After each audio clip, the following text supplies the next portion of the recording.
triangular diplomacy in which he was able to balance China off against the Soviet Union and have America retain a role in the world after Vietnam, when it would have been natural for us to retreat. Kissinger's critics charge that his worldview blinded him to the human cost of the Cold War.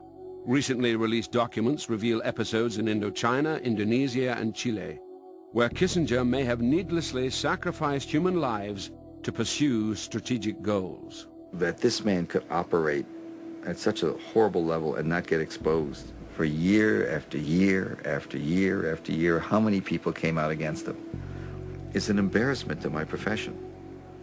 I got to tell you, the dark side of Henry Kissinger is very, very dark.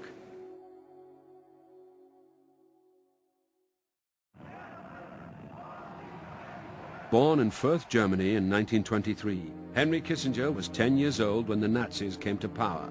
The son of Jewish academics, he was increasingly alienated from the society in which he lived. I think Henry Kissinger grew up with that odd mix of ego and insecurity that comes from being the smartest kid in the class, from really knowing that you're more awesomely intelligent than anybody else, but also being the guy who gotten beaten up because he was Jewish. In 1938, the Kissinger family fled to the United States and settled in New York City. Henry Kissinger was 15. In 1944, just 6 years after emigrating to America, Kissinger returned to Germany, this time wearing an American uniform. Kissinger was in the Counterintelligence Corps and was stationed someplace in the American occupation zone. And once or twice we met. I mean, we came out of a totalitarian society. German refugees or Jewish refugees, that was obviously something that weighed on us. We got out early and we didn't suffer the ultimate consequences of being the enemy in a totalitarian society. When the war ended, Kissinger returned to his hometown, 100 miles south of Buchenwald. The synagogue where his family worshipped had been burned to the ground. 13 of his relatives had died in the camps. Consciousness that societies can take a very evil turn. This separates me from many Americans who have never seen it, can't imagine it. I think you can come out of the Holocaust experience with many different outlooks, but there are two extremes, one of which is you say never again, and you have a very moralistic foreign policy. At the other extreme is a great realpolitik, a realism in foreign policy. Kissinger, of course, had a mix of both, but he was mainly on the spectrum of the power politics player. He believed that in the end what really mattered was power. After the war, Kissinger was admitted to Harvard. As an undergraduate and then a graduate student, Kissinger earned renown as a student of foreign policy. In his writings, he expressed an interest in Metternich and Otto von Bismarck, men of power, cunning, and skillful diplomacy. His grounding was European, not just because he came from Europe, because he was a young man when he left, but historically, his intellectual interests, the diplomatic age of Europe. He was fascinated with the art of diplomacy. And of course, in those days, a lot of diplomacy was secret and some of it even duplicitous. Kissinger's flair for international diplomacy brought him to the attention of Nelson Rockefeller, a Republican politician from one of America's wealthiest families. Dr. Kissinger, having finished the Rockefeller report, we have just learned, too, that the Russians have sent a man 186 miles into the sky and returned him. Would you care to comment on that? It seems to me to support the recommendations of the Rockefeller report. It indicates that the Russians have rocket engines of very great thrust and probably of greater thrust than we have at the moment.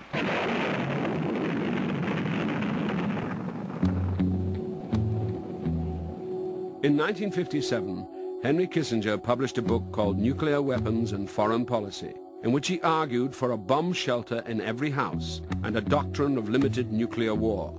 In the New York Times, he received an admiring review from Edward Teller, the father of the hydrogen bomb. The belief of the Rockefeller Group is that we have to go into production on bombers at the same time that we build up our missile force. As Rockefeller campaigned for the Republican presidential nomination of 1968, Kissinger's aspirations moved beyond academia to the seat of political power in Washington. But at the convention, Rockefeller would lose the nomination to Richard Nixon. His political ambitions stalled. Kissinger was offered a position in the Nixon campaign. He declined, but he would soon find an unlikely route to power through the Vietnam War.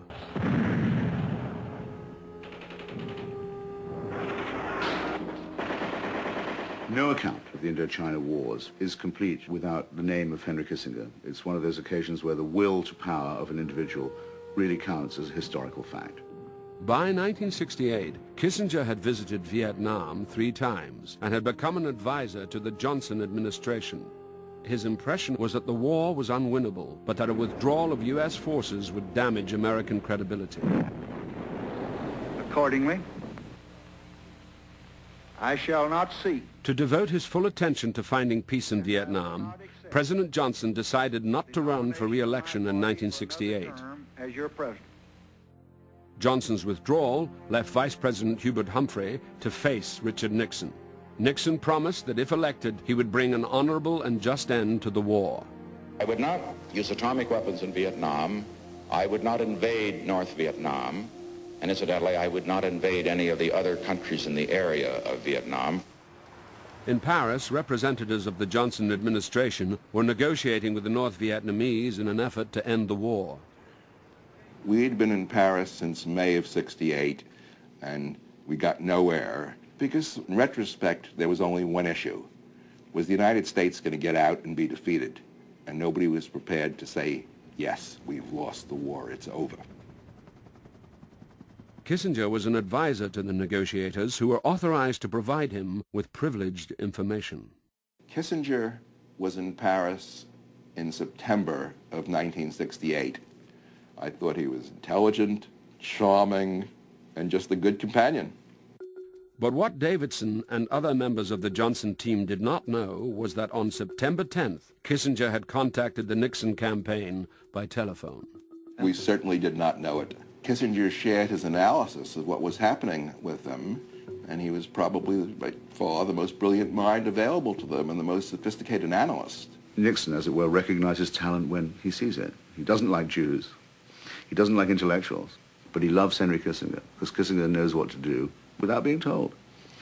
Richard Nixon himself says that he admired Kissinger for his ability to supply secret information. Nixon was afraid that a peace accord in Paris might cost him the election.